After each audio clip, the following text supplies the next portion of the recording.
আসসালামু আলাইকুম। আশা করি সবাই ইনশাআল্লাহ আল্লাহর মধ্যে ভালো আছো তোমরা। সো আজকে প্রথম ক্লাসের ধারাবাহিকতা আজকে দ্বিতীয় লেকচারে তোমাদের সামনে উপস্থিত হয়েছি। আমরা প্রথম লেকচারে যেটা শুরু করেছিলাম যে টপিকটা সেটা হচ্ছে মার্কেটিং নিয়ে। মার্কেটিংয়ে ডিটেলস কিছু আলোচনা করা হয়েছিল 4 P's of marketing, marketing mix, marketing concept, এগুলো নিয়ে আলোচনা করা হয়েছিল। আজকে আমরা বলেছিলাম যে দেখব সেটা হচ্ছে ফাংশনাল এরিয়াস ইন বিজনেস। আজকের ভিডিওটা মোটামুটি শর্ট হবে। ম্যানেজমেন্টের ডিসিশন অনুযায়ী বলা হয়েছে যে আমাদের মোটামুটি একটা শর্ট ভিডিও দেওয়ার জন্য।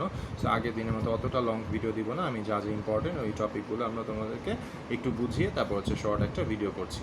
আচ্ছা, সো আমরা শুরু করি। Functional areas in business. একটা বিজনেসে বা একটা মার্কেটিং প্রসেসে আমরা যে কোনো একটা কোম্পানিতে কয়েকটা ফাংশনাল এরিয়াস থাকবে। এই এরিয়াতে আমরা বেসিক্যালি মার্কেটিং বা আমরা বিজনেসটা পরিচালনা করি। আমরা একটু এরিয়াগুলো দেখি কি কি। প্রথমে আমরা যদি দেখি সবগুলো একটার সাথে আরেকটা ওতপ্রোতভাবে জড়িত। যদি আমরা দেখি এই ইয়েগুলো, প্রথমে গিয়ে দেখি আমরা এখানে প্রোডাকশন ডিপার্টমেন্ট আছে, যেখানে অবভিয়াসলি যেটা করতে হয় প্রোডাকশন করতে হয়। তারপর রিসার্চ অ্যান্ড ডেভেলপমেন্ট সেকশন থাকে, এখানে বিজনেস করা হয়, রিসার্চ অ্যান্ড ডেভেলপমেন্ট করা হয়। অবশ্যই স্যাম্পল বলি বা যে কোনো ধরনের প্রোডাক্ট বলি, প্রোডাক্ট ডেভেলপমেন্ট করা হয়। অ্যাডমিনিস্ট্রেশন সেকশন থাকে, এই অ্যাডমিন সেকশনটা আসলে বাকি সব সেকশনকে কী করে, কন্ট্রোল করে। সবসময় দেখবা যে চেয়ারম্যান বা যারা টপ লেভেল ম্যানেজমেন্ট আছে তাদের আত্মীয় স্বজনই অ্যাডমিনিস্ট্রেশন সেকশনে বসে থাকে। কারণ তারা এই অ্যাডমিন ডিপার্টমেন্টটা একটু পাওয়ারফুল ডিপার্টমেন্ট থাকে, এই জন্য চেয়ারম্যানের পরিচিত লোকজন দিয়ে অ্যাডমিনিস্ট্রেশন ডিপার্টমেন্টকে পরিচালনা করা হয়। কাস্টমার সার্ভিস ডিপার্টমেন্ট থাকে, ডিস্ট্রিবিউশন চ্যানেল একটা ডিপার্টমেন্ট থাকে, যে আমি কাস্টমারকে কীভাবে আসলে প্রোডাক্টটা ডিস্ট্রিবিউশন করব। তারপর ফিন্যান্স ডিপার্টমেন্ট থাকে, যেখানে অ্যাকাউন্টস রিলেটেড যে যাবতীয় বাজেটিং যা আছে সব কিছু এখানে কী করা হয়, ডিসিশনাল নেওয়া হয় এবং হিসাব রাখা হয়। হিউম্যান রিসোর্স এইচআর ডিপার্টমেন্ট, যে প্রত্যেকটা ডিপার্টমেন্টে যে আমরা লোক নিয়োগ দিচ্ছি বা তাদের কমপ্লায়েন্স, তাদের যে ওয়েলফেয়ার অ্যাক্টিভিটিস আছে এগুলো কন্ট্রোল করে কারা, হিউম্যান রিসোর্স ডিপার্টমেন্ট। আচ্ছা, আইসিটি ডিপার্টমেন্ট একটা আছে, যে তোমার ইনফরমেশনাল কমিউনিকেশন টেকনোলজি, যে আইসিটি ডিপার্টমেন্ট আছে, এখানে ওরা সবসময় কী করে, কমিউনিকেশন টেকনোলজি নিয়ে, যে কোনো একটা কোম্পানির কমিউনিকেশন টেকনোলজি নিয়ে অলওয়েজ তারা কনসার্ন থাকে। তারপর গিয়ে মার্কেটিং ডিপার্টমেন্ট থাকে। মার্কেটিং ডিপার্টমেন্টে কী করে এটা আমরা অলরেডি এই চ্যাপ্টারে পড়ছি। আর সেলস ডিপার্টমেন্ট, মার্কেটিং একটা, আরেকটা সেলস ডিপার্টমেন্ট। সেলসের সাথে আবার ডিস্ট্রিবিউশন ডিপার্টমেন্টের গিয়ে একটা সংযোগ থাকে, কারণ সেলস ডিপার্টমেন্ট কীভাবে আসলে ডিস্ট্রিবিউট করবে এইটা গিয়ে তারা নির্ধারণ করে দেয়। এরপর ডিস্ট্রিবিউশন ডিপার্টমেন্ট ওই প্ল্যান অনুযায়ী তারা গিয়ে কাস্টমারের কাছে প্রোডাক্টটা ডিস্ট্রিবিউট করে দেয়। সো একটার সাথে আরেকটা ডিপার্টমেন্ট কিন্তু ইন্টার রিলেটেড। প্রোডাকশন না হলে সেলস হবে না, সেলস না হলে আবার ডিস্ট্রিবিউশন হবে না, আবার মার্কেটিং না হলে সেলস হবে না। আবার ফিন্যান্স ডিপার্টমেন্টে হিসাব রাখতে এইচআর ডিপার্টমেন্ট অন্যান্য ডিপার্টমেন্টকে নিয়োগ দেয়। রিসার্চ ডেভেলপমেন্ট প্রোডাক্ট ডেভেলপমেন্ট করে। অ্যাডমিনিস্ট্রেশন ডিপার্টমেন্ট সব কিছু তদারকি করে। আবার কাস্টমার সার্ভিস ডিপার্টমেন্ট কাস্টমারদের কন্টিনিউয়াসলি সার্ভিস দিয়ে থাকে। So this are the functional areas in business. আচ্ছা, এখানে আমি যা বললাম এখানে সব কিছুই এখানে লেখা আছে। পারপাস অফ ফাংশনাল এরিয়াস, কোন ডিপার্টমেন্টের কোন কাজটা আমি জাস্ট অ্যাট এ গ্ল্যান্স বলে গেলাম।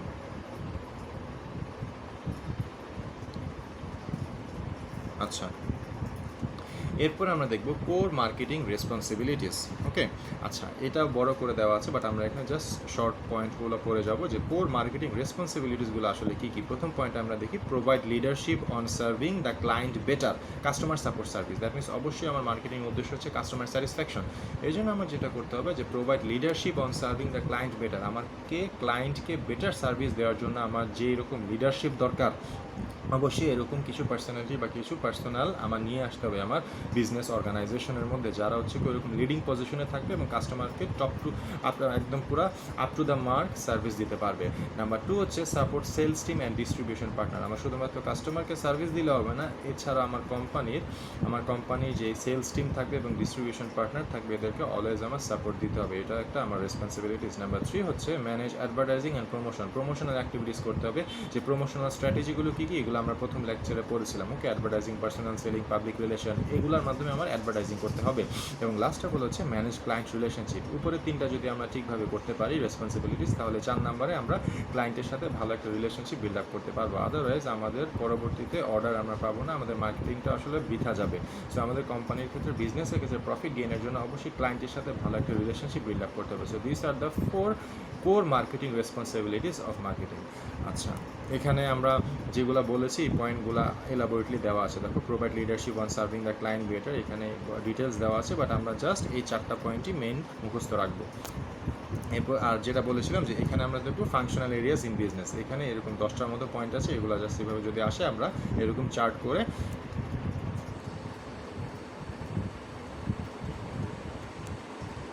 সরি, আমরা এভাবে চার্ট এঁকে পেন্সিল দিয়ে চার্ট এঁকে তারপর এভাবে লিখে দিব।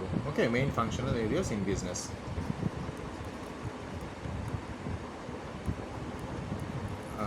তারপর আমরা দেখি পরবর্তী যে স্লাইডটা, সেটা হচ্ছে গিয়ে অবজেক্টিভস অর হাইরার্কি। এটাকে বলা হয় হাইরার্কি। ওকে, হাইরার্কি হচ্ছে গিয়ে একদম উপর থেকে নিচ পর্যন্ত, মানে ফ্লো চার্টের মতো একটা। হাইরার্কি হচ্ছে গিয়ে আমার হচ্ছে যে কোনো একটা অর্গানাইজেশনের কিছু অবজেক্টিভস থাকে, কিছু গোল থাকে, কিছু ভিশন মিশন থাকে। আমরা আসলে দেখবো এই জিনিসগুলো আসলে কী কী। দেখি, it helps to set and shape the strategy of A business. একটা বিজনেসের, একটা অর্গানাইজেশনের স্ট্র্যাটেজি শেপ করার জন্য অথবা স্ট্র্যাটেজি বিল্ড আপ করার জন্য, ইমপ্লিমেন্ট করার জন্য আমার এই 4টা জিনিস লাগবে। কী কী? মিশন, ভিশন, এইম অ্যান্ড লাস্টে হচ্ছে কি অবজেক্টিভ। মিশন কি? মিশন হচ্ছে the overall purpose of the business. That means mission হচ্ছে লং টার্ম। যেমন আমি ফ্যাক্টরি দিয়ে একটা উদাহরণ দিই, যে আমার হচ্ছে কি কোনো নিট কম্পোজিট মিলে একদম ইয়ার্ন ম্যানুফ্যাকচারিং থেকে শুরু করে একদম ফিনিশ গুড বা শিপমেন্ট পর্যন্ত আমার যে বিভিন্ন কাজ থাকে, এটা হচ্ছে আমার একটা মিশন। দ্যাট মিনস আমি ইয়ার্ন থেকে শুরু করে আমার একটা লং টার্ম একটা চিন্তা, একটা প্ল্যান থাকবে যে আমি একদম কাস্টমারের কাজ পর্যন্ত পৌঁছে দিব। এটা হচ্ছে আমার মিশন। আর ভিশনটা হচ্ছে কি, এই মিশনটা ফুলফিল করার জন্য আমার প্রত্যেকটা ডিপার্টমেন্টের একটা ভিশন থাকবে। যেমন ইয়ার্ন ডিপার্টমেন্টের কাজ হচ্ছে কি ইয়ার্ন ম্যানুফ্যাকচারিং করা, কোয়ালিটি মেনটেন করে। তারপর ফ্যাব্রিকের কাজ হচ্ছে নিটিং করা। তারপর হচ্ছে ডাইংয়ের কাজ হচ্ছে কি ভালোভাবে ফ্যাব্রিকটা আমার ডাই করা। তারপর ফিনিশিংয়ের কাজ হচ্ছে কি আয়রন প্রেস এসব করা। সো এই প্রত্যেকটা ডিপার্টমেন্টে ইন্ডিভিজুয়ালি মিশনটাকে পূর্ণ করার জন্য প্রত্যেকটা যে ছোটো ছোটো যে প্ল্যান থাকবে সেটা হচ্ছে ভিশন। ক্লিয়ার? আচ্ছা, তারপর নাম্বার 3 হচ্ছে এইম। এইম হচ্ছে গিয়ে ভিশনের ছোট ভাই। দ্যাট মিনস আমার একটা লক্ষ্য থাকবে যে এই ভিশনটা ফুলফিল করার জন্য আমি ছোটোভাবে আমার ডিপার্টমেন্টে কীভাবে কোন কোন জিনিসগুলো নিয়ে আসতে পারি। যে এইম বলতে আসলে আমি যেটা বুঝি জেনারেল স্টেটমেন্ট। এইম বলতে আসলে আমরা যেটা বুঝছি যে general statement of what business intend to achieve. আসলে বিজনেসটা কি অ্যাচিভ করতে চায় এটার একটা জেনারেল স্টেটমেন্ট হচ্ছে গিয়ে আমার এইম বা গোল। আচ্ছা, লাস্টে যেটা হচ্ছে গিয়ে এইমটাকে পূর্ণ করার জন্য, এইমটাকে ফুলফিল করার জন্য আমার কিছু ছোট ছোট আরও কাজ থাকবে, সেটা হচ্ছে অবজেক্টিভ। এটার সংজ্ঞা যদি আমরা বলি, more precise and detail statement of the aim. তাহলে এইমটাও আরও পূর্ণ করার জন্য, ইমপ্লিমেন্ট করার জন্য আমার যে একদম ছোট্ট সূক্ষ্ম যেই ডিটেল স্টেটমেন্টগুলো থাকবে, যে প্ল্যানগুলো থাকবে, সেটাকে বলা হচ্ছে কি অবজেক্টিভ। সো যে কোনো একটা অর্গানাইজেশনের স্ট্র্যাটেজি সেট করার জন্য, স্ট্র্যাটেজি ইমপ্লিমেন্ট করার জন্য, স্ট্র্যাটেজি বলতে আমরা কী বুঝি মনে আছে? স্ট্র্যাটেজি হচ্ছে ওয়ে অফ ওয়ার্ক। কীভাবে আসলে আমি কাজটা করব, সেটা একটা ওয়ে। ওকে, কোন ধারায় আমি কাজটা করবো, সেটা হচ্ছে স্ট্র্যাটেজি। এই স্ট্র্যাটেজিটা ফুলফিল করার জন্য আমার কী কী লাগবে? মিশন লাগবে, ভিশন লাগবে, এইম অ্যান্ড অবজেক্টিভ লাগবে। যে কোনো কোম্পানির ওয়েবসাইটে যদি আমরা ঢুকি, অবশ্যই আমরা মিশন, ভিশন, এইম এবং অবজেক্টিভ দেখতে পাবো ওই কোম্পানির।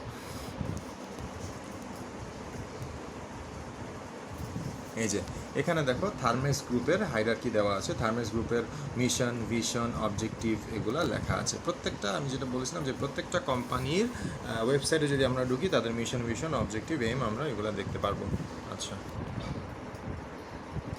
আরেকটা আমরা দেখি মার্কেটিংয়ের একটা স্মার্ট অ্যাপ্রোচ আছে। স্মার্ট অ্যাপ্রোচ হচ্ছে কি, প্রত্যেকটা কোম্পানির একটা অ্যাপ্রোচ থাকা দরকার, যেটাকে বলা হয় স্মার্ট অ্যাপ্রোচ। ওকে, স্মার্ট অ্যাপ্রোচের প্রথমটা হচ্ছে গিয়ে এস মিনস স্পেসিফিক, এম হচ্ছে মেজারেবল, এ হচ্ছে অ্যাচিভেবল, আর হচ্ছে রিয়েলিস্টিক, এবং টি হচ্ছে time specific objectives. That means আমি এটা পিছনে ডিটেলস লেখা আছে, তোমরা স্লাইড দেখে পড়ে নিবা, বাট আমি একটু বুঝিয়ে যাচ্ছি। স্মার্ট হচ্ছে এস দিয়ে হচ্ছে স্পেসিফিক মিনস হচ্ছে অবশ্যই তোমার কোম্পানির একটা স্পেসিফিক নির্দিষ্ট লক্ষ্য বা উদ্দেশ্য থাকতে হবে। নির্দিষ্ট, স্পেসিফিক মানে নির্দিষ্ট একটা লক্ষ্য থাকতে হবে, যে আমি 5 বছর পর কোম্পানিকে এই পজিশনে নিয়ে যাব, বা 10 বছর পর এরকম পজিশনে দেখবো। আচ্ছা, এম হচ্ছে কি মেজারেবল হচ্ছে গিয়ে যে জিনিসটা আসলে মেজার করা যায়, যে তুমি একটা লক্ষ্য বা উদ্দেশ্য সেট করলা, স্পেসিফিক লক্ষ্য বা উদ্দেশ্য সেট করলা, বাট এটা হচ্ছে গিয়ে একদম পুরো আকাশচুম্বী, যে আসলে 5 বছরের মধ্যে এটা সম্ভবই না, হ্যাঁ, অবাস্তব একটা জিনিস। তো এটা হবে না। মেজারেবল মানে তুমি এরকম পরিমাণ, তোমার যে ক্যাপাসিটি আছে, তোমার যে ম্যান পাওয়ার আছে, যা লোকবল, যে তোমার ফ্যাক্টরগুলো আছে প্রোডাকশনের, 4 ধরনের ম্যান, মেটেরিয়াল, মেশিন, মানি, এগুলোর সাথে রিলেশন রেখে তুমি যদি এটা 5 বছর এটা গেইন করতে পারো, তাহলেই ওইরকম একটা লক্ষ্য বা উদ্দেশ্য নির্ধারণ করবো। ওইটা হচ্ছে তোমার মেজারেবল। ওকে, যেটা আসলে গণনা করা যায়, মেজার করা যাবে তোমার এই লক্ষ্যটা, স্পেসিফিক যে লক্ষ্যটা। আচ্ছা, 3 নম্বর হচ্ছে এ দিয়ে অ্যাচিভেবল, যে অবশ্যই তোমার স্পেসিফিক হতে হবে, নির্দিষ্ট হতে হবে, একটা মেজারেবল একটা লক্ষ্য বা অবজেক্টিভ হতে হবে, এবং যেটা অ্যাচিভ করা যায়, যেটা আগে বলেছি যে একদম আকাশচুম্বী না। ওকে, মেজার করা যাবে এবং অ্যাচিভেবল, লাস্ট অফ অল তুমি এটা অ্যাচিভ অ্যাচিভ করার জন্য তোমার ক্যাপাবিলিটি থাকবে কি না এটা দেখে তোমার এটা অ্যাচিভেবল অবশ্যই হতে হবে। ওকে, তো তুমি যদি চিন্তা করো যে প্রথম বছরে তুমি বিলিয়ন পাউন্ড তুমি আর্ন করবা, তাহলে তো হবে না। সো অবশ্যই একটা নির্দিষ্ট সময়ে নির্দিষ্ট মেজারে তোমার এটা অ্যাচিভ করা লাগবে। আর হচ্ছে কি রিয়েলিস্টিক দিয়ে বোঝাচ্ছে আসলে বাস্তবসম্মত। আমার বাস্তবসম্মত কিছু অবজেক্টিভ লাগবে, যেটার জন্য আমার প্ল্যান সেট করতে হবে, যেটার জন্য আমার মেশিনারিজ, ম্যান পাওয়ার, স্ট্র্যাটেজি এই সব কিছু সেট করতে হবে রিয়েলিস্টিকভাবে। ওকে, এবং last of all time specific objective, যে আমি উপরে 4টা কাজ করবো, স্পেসিফিক, মেজারেবল, অ্যাচিভেবল, রিয়েলিস্টিক যে প্ল্যান বা অবজেক্টিভ আমি সেট করবো কোম্পানির জন্য, মার্কেটিং কোম্পানির জন্য, সেই ক্ষেত্রে আমার অবশ্যই এটা নির্দিষ্ট একটা সময়ের মধ্যে হতে হবে। আমি বারবার যেটা বলছিলাম যে 4 বছর বা 5 বছর 10 বছরের জন্য, এটা হচ্ছে টাইম স্পেসিফিক অবজেক্টিভ, যে আমি একটা অবজেক্টিভ ফুলফিল করবো, এটার জন্য ভিশন সেট করবো, এটা যাতে আমার একটা নির্দিষ্ট সময়ের মধ্যে হয়ে থাকে। আচ্ছা, এই হচ্ছে আমার স্মার্ট অ্যাপ্রোচ। তোমরা এটা পরে দিয়ে দেখে নিবা, এই যে এখানে লেখা আছে অ্যাচিভেবল, টাইম স্পেসিফিক, সব কিছু বর্ণনা দেওয়া আছে। ওকে, আচ্ছা, সো এখানে কিছু মার্কেটিং অবজেক্টিভ দেওয়া আছে, এখানে প্রায় 17টার মতো অবজেক্টিভ দেওয়া আছে, বাট আমরা সব দেখবো না। আমরা এগুলোর মধ্যে কয়েকটা শর্ট নোট দেখবো, যেমন cross sell, upsell, churn, lead, LTV. এখানে সবগুলোর মধ্যে কিছু কয়েকটা ইম্পর্টেন্ট দেওয়া আছে, আমরা জাস্ট এগুলো দেখবো। ক্রস সেল হচ্ছে গিয়ে suggesting related products or service to a customer who is considering buying something. That means তুমি যদি কোনো একটা প্রোডাক্ট কিনতে চাও, ওইটার ধরো একটা মোবাইল কিনতে গেলে, হ্যাঁ, তোমাকে যারা সেলসম্যান থাকবে, ধরো তুমি ওপ্পো ফোন কিনতে গেলা, বাট তোমাকে হচ্ছে গিয়ে তুমি যখন ঘুরবা মার্কেটে, তখন তোমাকে স্যামসাং বা হচ্ছে গিয়ে তোমার হচ্ছে গিয়ে হাওয়াই বা হচ্ছে গিয়ে যে কোনো একটা, হ্যাঁ, নোকিয়া, যে কোনো একটা কোম্পানির সেলসম্যানরা তোমাকে ডাকবে, ডেকে তোমার যে প্রাইসটা, ওই প্রাইস জিজ্ঞেস করবে যে আপনি কোন রেঞ্জের মধ্যে যাচ্ছেন। সো তোমাকে ওইরকম রেঞ্জেরই একটা ভালো একটা প্রোডাক্ট তারা দেখাবে। এটা হচ্ছে কি ক্রস সেল। দ্যাট মিনস তুমি একটা কোম্পানির প্রোডাক্ট কিনতে গেলে, এক টাইপের প্রোডাক্ট কিনতে গেলে, ওই একই টাইপের ঘুরে ফিরে অন্যরকম একটা প্রোডাক্ট সেম প্রাইসের মধ্যে তোমাকে সাজেস্ট করা, এটা হচ্ছে ক্রস সেল। আর আপসেল হচ্ছে গিয়ে 2 নম্বরে যেটা দেওয়া, যে suggesting higher price product or service to a customer who is considering a purchase. That means তুমি একটা প্রাইসে তুমি 10,000 টাকার একটা প্রোডাক্ট কিনতে গেলা, কিন্তু তোমাকে সেলসম্যান এমনভাবে আকৃষ্ট করলো অন্য কোম্পানির একটা প্রোডাক্ট দিয়ে, যেটা একটু 2,000 টাকায় বেশি, বাট হচ্ছে কি তোমার স্পেসিফিকেশন অনেক ভালো, তোমার মুহূর্তের মধ্যে পছন্দ হয়ে গেলো। যেটা আমরা যে দেখি যে বাজেট দিয়ে সব কিছু হয় না, আমরা সবাই জানি যে ধরো আমি 10,000 টাকা বাজেট নিয়ে গেলাম, কোনো রকম আমার 12,000 বা 13,000 টাকার একটা প্রোডাক্ট পছন্দ হয়ে গেল। সো এই জন্য সবসময় তোমাকে সেলসম্যানরা কী করে, ইনফ্লুয়েন্স করে। এটা হচ্ছে কি আপসেল, হ্যাঁ, যে প্রাইজের প্রোডাক্ট তুমি কিনতে চাও, তোমার বাজেট যেরকম, এটা থেকে একটু বেশি প্রাইজের প্রোডাক্ট তোমাকে দিয়ে কিনিয়ে ছাড়বে। তারপর চূর্ণ হচ্ছে গিয়ে তোমার কাস্টমার লস, যে কোনো ধরনের কোয়ালিটি ফল করা বা রিলেশনশিপ খারাপ হয়ে যায়, সব কিছুর কারণে যদি তোমার কাস্টমার লস হয়ে যায়, সেটাকে বলা হয় মার্কেটিং ভাষায় churn. That means churn is the loss of customers to some other company. অন্য কোম্পানির সাথে তোমার লিয়াজ হয়ে যাও, ওই কোম্পানির সাথে, আগের কোম্পানির সাথে আর তোমার কি থাকবে না, রিলেশনশিপ থাকবে না। আর লিড হচ্ছে গিয়ে, a lead is a potential sales contact an individual or organization that express an interest in your goods and service. That means তোমার হচ্ছে গিয়ে কোম্পানির সাথে কন্ট্রাক্ট করা, যে আমি হচ্ছে 6 মাসের জন্য তোমার সাথে কন্ট্রাক্ট করলাম, বা পরবর্তী 1 বছরের জন্য। আমরা কিন্তু দেখি যে আমাদের বায়াররা, বিদেশি বায়াররা যেটা করে, যে একই একটা বা দুইটা কোম্পানির সাথে সবসময় লিয়াজও রাখে, তারা সবসময় 12 মাসেই তাদের কাছ থেকে প্রোডাক্ট নেয়। সো এটা হচ্ছে কি বলা হয় লিড, যে একটা সেলস কন্ট্যাক্ট করে ফেলা।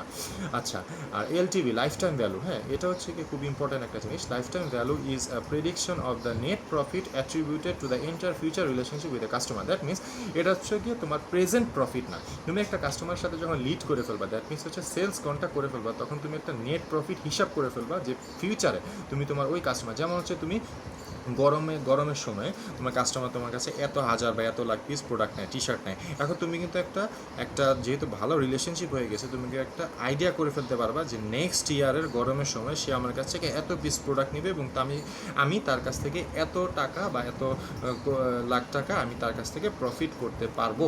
ওকে, সো এই আগে থেকেই যে একটা নেট প্রফিটের হিসাব করে ফেলা, এটা হচ্ছে lifetime value of that customer রিলেশনশিপের উপর ভিত্তি করে। ওকে, তো এই হচ্ছে কি আমাদের মোটামুটি মার্কেটিং রিলেটেড যে জিনিসগুলো। আমাদের পরবর্তী টপিকে থাকবে মার্কেটিং রিসার্চ। আমরা ইনশাল্লাহ নেক্সট ক্লাসে মার্কেটিং রিসার্চ নিয়ে আলোচনা শুরু করব।